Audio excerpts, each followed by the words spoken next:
کہ نبی کی زبان مبارک پر علی ولی اللہ کا کلمہ جاری ہوا. کبھی سرکار نے یہ ترکیب بھی بولی ہو عربی زبان کا یہ جملہ علی ولی اللہ، اگر نبی کی زبان مبارک پر یہ جملہ آیا ہو میں شیعہ ہو جاؤں گا. تو ہمارے ایک عالم دین نے جناب عبداللہ جروار صاحب نے، ابھی زندہ ہیں، بزرگ ہیں، انہوں نے روڑی میں مناظرہ قبول کیا. روڑی میں مناظرہ ہوا اور اہل سنت کی کتاب ہے، بچے نام نوٹ کریں، فرائض السمتین، علامہ الجوینی کی کتاب، سینکڑوں سال پرانے سنی محدث، سنی عالم دین، ہمارے عزیز، ہمارے بھائیوں کے عالم دین. سنی ہمارے بھائی نہیں ہیں، سنی ہماری جان ہے. آیت اللہ سیستانی فرماتے ہیں سنیوں کو بھائی نہیں بولو، سنیوں کو اپنی جان بولو. صلوات پڑھ لیں ذرا محمد و آل محمد پر. اللہ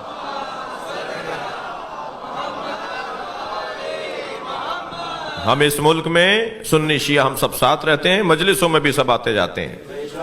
اس وقت بھی مجھے معلوم ہے کہ ایک تعداد اہل سنت کی مجلس میں آئی ہوئی ہے، اور ہم یہ شیعوں کی ملکیت تو نہیں ہے کہ شیعہ کے علاوہ کوئی اور نہیں آئے گا. عزاداری امام حسین کی عزاداری شیعوں کی ملکیت نہیں ہے. امام حسین کی عزاداری شیعوں کی ملکیت نہیں ہے. شیعہ مالک نہیں ہے عزاداری کے، شیعہ امام حسین کی عزاداری کے نوکر ہیں، اور نوکروں کو اپنی اوقات میں رہنا چاہیے، مالک کے مہمانوں کا خیال کرنا چاہیے. جو بھی فرش عزائے حسین پہ آ کے بیٹھا ہے وہ امام حسین کا مہمان ہے، اور مہمان کا خیال رکھنا میزبان کے نوکروں کا کام ہے. تو ہمارا کام ہے کوئی سنی آ کے بیٹھے اس کا زیادہ خیال کیجیے گا. ایک جوان ہے وہ تشیع کی طرف راغب ہو رہا ہے، سمجھ رہا ہے، پڑھ رہا ہے، نام بھی اس کا ابو ہریرہ ہے. جی وہ آتا ہے بابل میں، تم جانتے ہو. تو وہ کہنے لگا کہ میں پچھلے سال مشی میں گیا. مشی اور مشی یہ لفظ صحیح کیجئے، مشی لفظ ہے. صلوات پڑھیں ذرا محمد بھائی. اللہم صلی علی. تو وہ کہنے لگا کہ میں مشی میں اپنے شیعہ دوستوں کے ساتھ جا رہا تھا، تو ایک جگہ ایک شوارما تقسیم ہو رہا تھا، اور ایک لبنانی جو ہے وہ بانٹ رہا تھا تبرک. جگہ جگہ تبرک تقسیم ہو رہا ہوتا ہے، آپ گئے ہیں. تو کہنے لگا میرا دل کر رہا تھا یہ کھاؤں، مگر رش اتنا تھا کہ میرا مجال ہی نہیں تھی، کہ اور ہمیں آگے بھی بڑھنا تھا، ہمارا قافلہ، ہمارا گروپ آگے نکل جاتا. تو میں نے اپنے دوست سے کہا کہ کیا کروں، یہ تو مجھے نہیں مل سکے گا، یہاں تو بڑا رش ہے. تو کہنے لگا میرے دوست نے مجھے کہا کہ دور سے کھڑے ہو کے کہا انا سنی. پہلے تو اس نے کہا بھائی کیوں، مجھے کیا؟ کہنے نہیں کچھ نہیں ہوگا، تم کر کے دیکھو.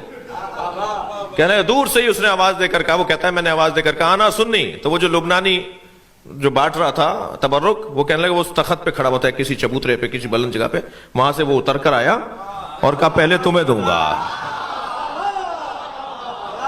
تو اگر کبھی ہمارے مجلس میں کوئی غیر شیعہ آ کے بیٹھے تو میں اپنے جوانوں سے گزارش کر رہا ہوں، نیاز آپ بعد میں کھا لیجئے گا، اسے پہلے کھلائیے، اس کا خیال پہلے کیجئے.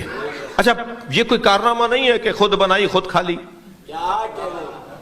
کارنامہ تو یہ ہے کہ آپ انہیں کھلائیں جو نہیں کھاتے. پڑوس میں بھی بھیجیے. امام بارگاہ کی 4-6 گلیاں جتنی بھی ہیں نا، سارے امام بارگاہ کے پڑوسی ہیں. تو نیاز بھیجیے، اگر لوٹا دیں تو ناراض نہ ہو، دوبارہ بھیجیے گا. دوبارہ بھی لوٹا دیں تو ناراض نہ ہو، اس لیے کہ یہ آپ کا اور اس کا مسئلہ نہیں ہے، اس کا اور حسین کا مسئلہ ہے. مولا خوب جانتے ہیں کہ کیسے اپنے چاہنے والوں میں اضافہ کرنا ہے. مجھے تو نہیں لگتا کہ تیسری دفعہ سے زیادہ مسئلہ بنے گا. اب تیسری دفعہ ان کے یہاں سے نیاز آئے گی، ہم بھی نیاز کرتے ہیں. اتنی سی ٹیبلٹ میرے سر کا درد دور کر دیتی ہے، حسین کی نیاز اثر نہیں کرے گی؟ حسین کا شربت اور شبیل اثر نہیں کرے گا؟ ان ساری چیزوں کے اثرات ہیں. جو حلق سے اترتا ہے نا، پانی ہو یا شربت ہو یا لقمہ ہو، اس کے اثرات ہیں، اس کے اپنے اثرات ہیں. ویسے اللہ کا کام بڑا نرالا ہے. جو لوگ نیاز نظر کو نہیں مانتے، جو سبیلوں کو نہیں مانتے، جو کالے کپڑوں کو نہیں مانتے، جو قبروں پہ جانے کو نہیں مانتے، اللہ نے سب سے منوا لیا ہے. جو مزارات پہ جانے کو بدعت کہتے ہیں، وہ خانہ کعبہ کے ساتھ حتیم کا طواف بھی کرتے ہیں. وہ ناٹی سی دیوار، چھوٹی سی دیوار جہاں پر نالا گرتا ہے، حتیم، اس کا طواف بھی واجب ہے. کوئی شارٹ کٹ مار کے کعبے کا طواف کر لے اور اسے چھوڑ دے، اس کا عمرہ باطل ہے. اس کا حج باطل ہے. اس چھوٹی دیوار کا طواف بھی کرنا ہے, وہ کعبہ تو نہیں ہے, وہ حضرت ہاجرہ اور حضرت اسماعیل کی قبر ہے. تم نہیں مانو, میں طواف کرواؤں گا. جو سبیلوں کو نہیں مانتے وہ زمزم لالا کے بانٹتے ضرور ہیں. یہ نہ مانے میں منواؤں گا. جی توجہ کر لیا آپ نے. تو مجھے اور آپ کو بڑے پیار سے محبت سے یہ چھوٹی چھوٹی باتیں ہیں, لیکن ان کی طرف توجہ کی ضرورت ہے. کہنے لگے جی میں شیعہ ہو جاؤں گا اگر علی ولی اللہ دکھا دیا. تو ہمارے عالم نے دکھا دیا, اور اس کتاب کے اندر لکھا ہے کہ جب نبی معراج پر تشریف لے گئے تو جنت کے 8 دروازوں پر, دوزخ کے 7 دروازے ہیں, جنت کے 8 دروازے ہیں. اللہ نے دوزخ کا دروازہ کم رکھا ہے, وہ نہیں چاہتا کہ کوئی دوزخ میں جائے. دوزخ کا دروازہ کم رکھا ہے, جنت کو بڑا رکھا ہے, وہ جنت میں جانا دیکھنا چاہتا ہے. تو جنت کے 8 دروازوں پر لکھا ہوا ہے لا الہ الا اللہ محمد الرسول اللہ علی ولی اللہ. یہی کلمہ جو آپ پڑھتے ہیں نا. ایک سنی بھائی مجھ سے کہنے لگے, میری جان میری عزیز مجھ سے کہنے لگے کہ آپ نے کلمہ بڑھا دیا. میں نے کہا نہیں, ہم نے کلمہ بڑھایا نہیں, آپ نے گھٹا دیا. ایک کتاب تو نہیں ہے جس میں علی ولی اللہ تک کلمہ نبی نے پڑھا ہے. نبی نے پڑھ کر بتایا ہے, نبی نے بتایا ہے کہ یہ الفاظ ایسے بولو.